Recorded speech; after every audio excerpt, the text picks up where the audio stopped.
The sixth action that can be taken is that Muslims should take out a protest, a peaceful protest against the blasphemy or against the act that has been done. But we should make it a point that the protests should be peaceful. We should not use any violence. We should not damage any property. We should not do vandalization. It should be a peaceful protest, and larger the numbers, the better it is. And we know that there were large numbers in protests have taken place in the past, in various acts of blasphemy done in the past, whether it be Salman Rushdie, whether it be Danish cartoons, and now also, just a few days back, mashallah, people did take out large processions in countries like Bangladesh. There were more than 40,000 people. Larger the procession, the better it is. It should be a peaceful procession, and there should be a letter drafted depending upon what the act that is done wrong. In this case, it can be to the French embassy or the French consulate in that city.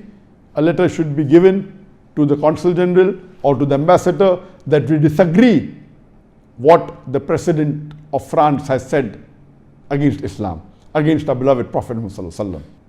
There should be a letter of condemnation. These processions that are there, it has an impact. The larger the procession, the better it is. And whenever such processions are called for, we Muslims should take part, but see to it that it is a peaceful protest.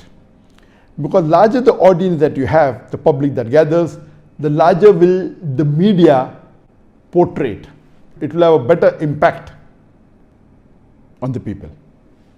The seventh action that a Muslim can take is that if that act is such that it is promoted by a particular country, like the act what happened in the beginning of this month was by France, by President Macron, then the Muslims can call for a boycott of the products of that country.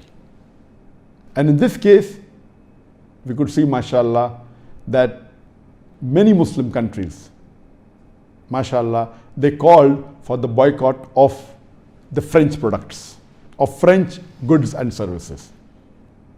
And alhamdulillah, inshallah, it will have a great impact on France. And in this campaign that I did on my Facebook, I made 5 posts last Wednesday, about 3 days ago, mentioning that we should boycott the products of France and the services. And since I could see that most of the posters that spoke about boycotting the goods, the products weren't mentioned in detail and the brands weren't seen clearly. So I decided to select the 100 most famous brands of France, starting from Louis Vuitton, Chanel, Hermes, and so on and so forth, total. And the first post, I gave the top 10 brands of France. The second post, the top 11 to 25 brands of France.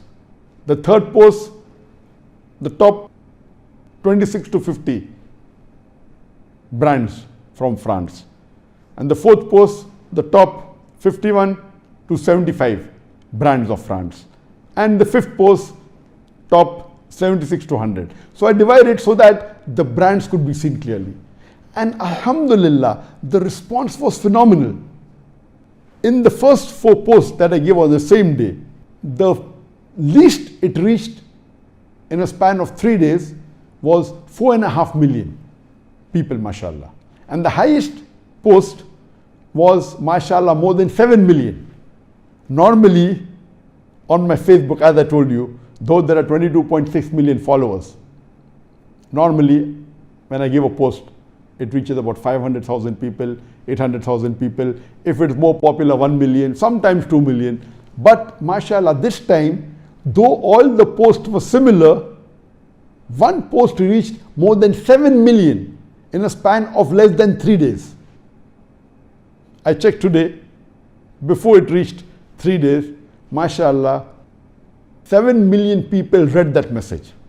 And the lowest among the 4 posts was 4.5 million people. So all these 4 posts put together, 22 million people, mashallah, read these posts. Imagine 22 million people, that means average, each post was viewed by 5.5 million people. As I said, that when a campaign is done, we should see to it that we don't leave all our activities. I decided to do this campaign on my Facebook for 5 days only, because I'm involved in other dawah activities. We should not stop all other activities, and all of us are concentrating on this for months together. Yes, we have to take out some time, maybe 5 days, 6 days, 1 week, and then continue with activities. And there should be others who carry forward, which I will discuss later in my 14th point. So banning the products has a great impact. And when this was done in 2006, in relation to the Danish cartoons against the Prophet, when there were 12 cartoons that were printed in the Danish newspaper, alhamdulillah, according to estimate, they went in a loss of somewhere close to $2 billion. And it has a great impact. This is the 7th point. The 8th point is that every Muslim should contribute for this cause, whatever he can. If he is a rich man, he can give a big amount. Even if he is poor, he should not say that what will my few dollars do. Because if Allah has given someone a capacity to donate $10 million and he donates only $1 million, and Allah has given someone a capacity to donate $10 and he donates $20, this poor man who donates $20 will get multiple times more sawab than the rich man who has donated $1 million. So Allah will see on what capacity He has given you, based on that. So percentage is more important than the amount. If Allah has given you a capacity to spread the message to 1 million people, and you spread it only to 500,000 people, Allah has given you a capacity to spread to 100 people, and you spread to 200 people, your sawab will be much more than the other person. So whatever you can contribute for the full cause, whether to have protests or whether to have programs, whether to put on the billboard, give it to organizations involved in this, or donate for the cause, whatever you can, at least there is a sense of belonging that you are giving your hard-earned money for this cause to the best of your ability. I am putting the points in the order that a common man can do, and then going to those points which is difficult for everyone to do. So as far as the first 8 points are concerned, almost all the Muslims can get involved. Number 1, condemning and agree the act is wrong. Number 2, using the social media to spread it as much as they can.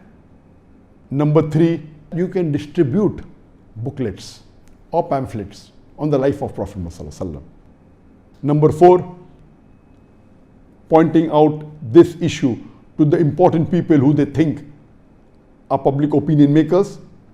Number 5, you can put billboards, hire big billboards in important cities and put statements of our beloved Prophet, the hadith of the Prophet, what non-Muslims said about the Prophet, statements of important non-Muslim personalities, how they praise the Prophet. Number 6 is taking out a peaceful protest procession. Number 7 is banning the product of that country if it involves. The 8th point is that every Muslim should contribute for this cause, whatever he can. Depending upon the blasphemy and who has done it, these 15 points will keep on differing.